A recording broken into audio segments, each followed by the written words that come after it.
In the beginning was the Word, and the Word was with God, and the Word was God. John chapter 1, verse 1.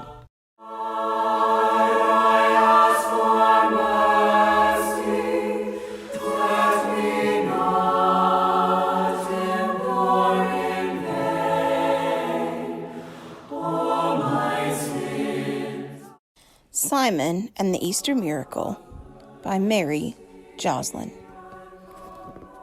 Long ago, a farmer named Simon was making his way to the market. On his way back, he carried a pack of produce from his farm. The weight made him stoop a little. He held a stout stick in his right hand to help keep him his balance. In his left arm, he cradled a basket of eggs. Simon entered the city and plodded along the crowded streets. "It's extremely busy for market day," he grumbled. Then he remembered it was a festival day too. "Good, there will be more people who will want to buy," he said.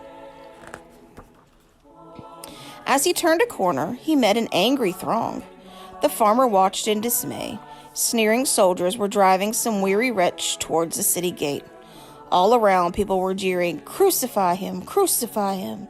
Simon stood back. He didn't want to get mixed up in any sort of trouble. As the farmer watched, the prisoner fell under the weight of his own cross. "Get up!" barked the soldiers, and they goaded him with their swords. "Pick up that lump of wood and move."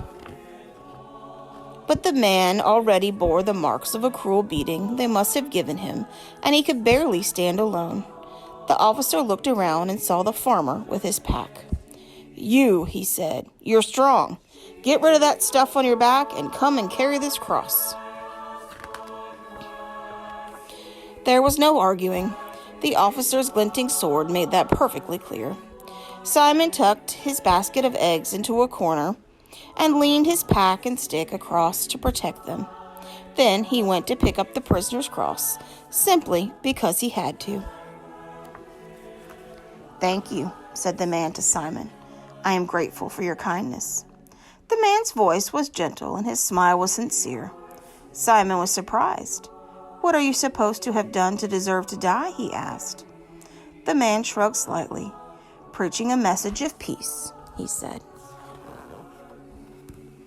Together, they reached the place of crucifixion, a rocky hill just beyond the city walls.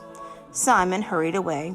He didn't want to hear the jeering of the man's enemies, nor could he bear to hear the weeping of his friends. "All I wish for today was a good market with fair prices for my produce," he said to himself. When he reached the place where he had left his goods, he was dismayed. The backpack had been overturned, his load of bread had been trampled, his pitcher of wine had been spilt. Only a dozen eggs were still whole, and even they were dirty and spattered. "I may as well go home," said Simon. "Most of my produce is ruined. The best of the day has gone. It's not worth me setting up a stall." He reached home just before sunset. "I shall be glad to have a rest tomorrow," he said. "No work on the Sabbath. That's the rule, and I'm glad to have it." He put the basket of eggs in his shed and sighed as he locked the door.